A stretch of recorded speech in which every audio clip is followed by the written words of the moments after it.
The books you won't put down. Grab the House of Lazenberry series by author Daniel Webb. Since his controversial interview at the HHU Podcast, the books can't stay on the shelf. Grab the series, The House of Lazenberry, The House of Lazenberry 1970H, and The House of Lazenberry, A Time to Heal. Link in the description box. Why haven't y'all tried miracle food yet? Miracle food. Mega food. Miracle foods. Miracle food. Miracle food. Miracle food. Miracle food. Miracle food. Please support your Black businesses and support your health. This is a tool to genuinely heal people. It's through the roof. I feel like I'm low-key levitating in this bitch. This should be in your cabinets. You know, something I've always appreciated about you is you, throughout the 3 decades that you've been in the game, we've seen you do a multitude of actors. You've played in Crooklyn, you've played in Strictly Business, you've played in Romeo Must Die, Girl 6, NYPD Blue, Grey's Anatomy. I'm going to say this. You've played so many different roles. You would get on a bus, you were a gay man. You never came on stage and gave us the thought that you were cooning and buffooning or doing anything extra. You always had a level of integrity as a Black man in Hollywood, something that we appreciate. We often ask some of the legendary people we get to speak to. Talk about your journey through Hollywood as a Black man. Was that something that you were mindful of? Is that something that you felt pressured to do?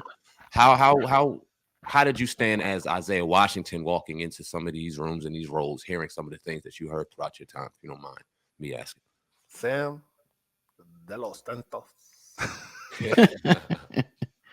That is by far, I got chill bumps, the best question that has ever been asked of me or to me in 26 years. HHU Uncensored Podcast.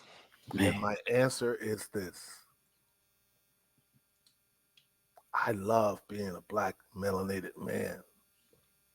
I don't know how to be weak.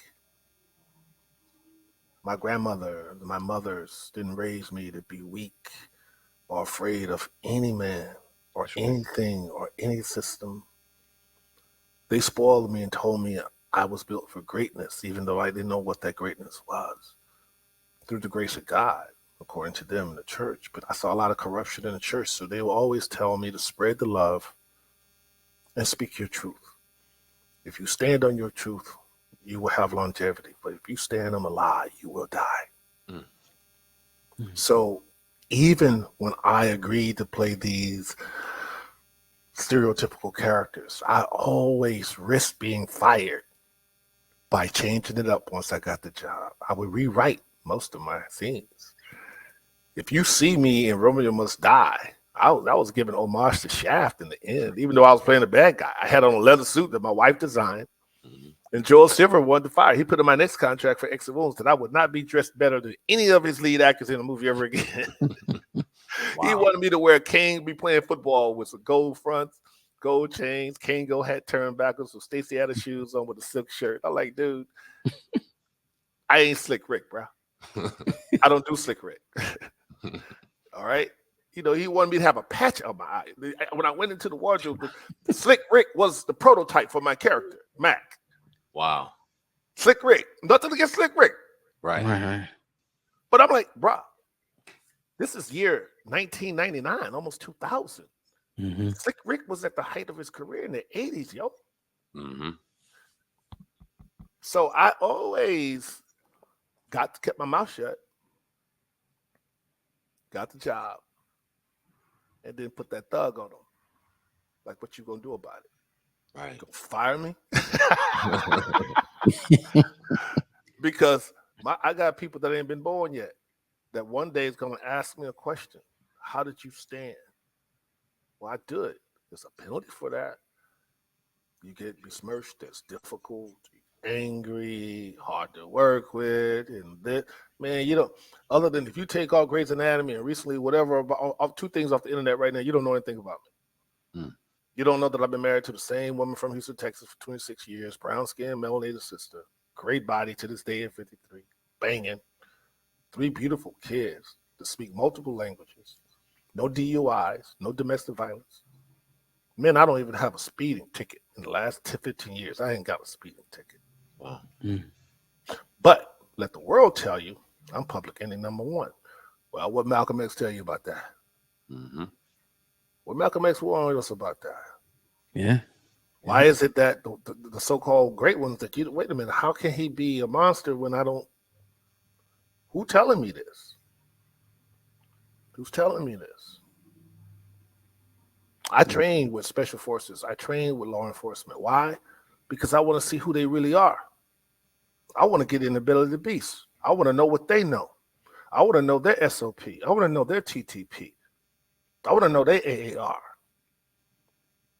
I want to understand their language. That's why I'm playing a U.S. Marshal, one of the baddest men that wouldn't be a thick mustache cowboy from John Wayne to Sam Elliott in 1883 if it wasn't for Bass Reeves.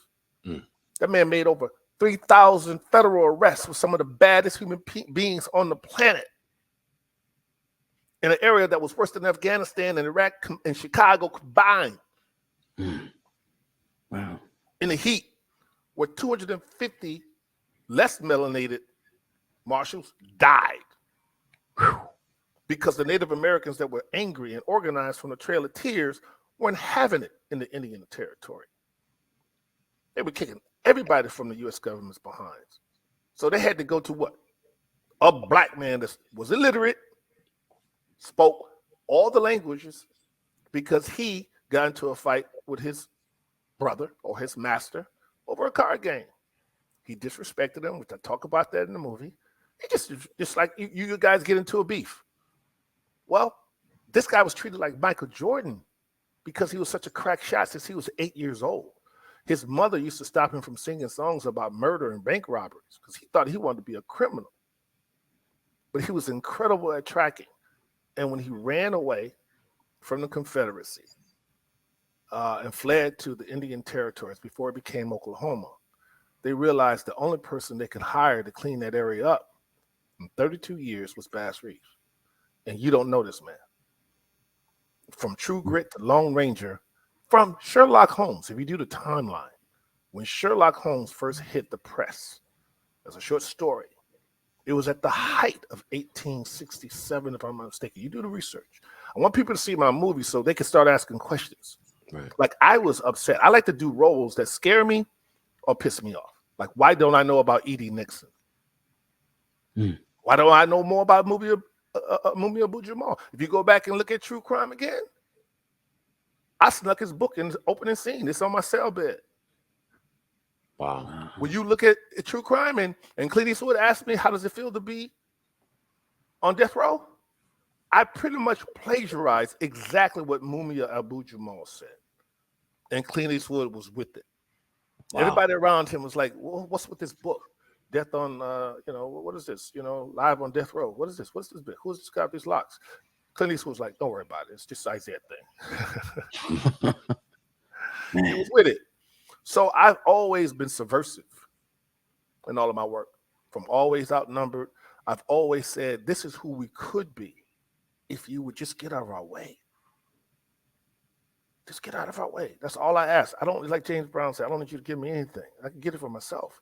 Mm-hmm. Just get out of my way. What is it about me that you feel like I'm so all these adjectives when I don't bother you?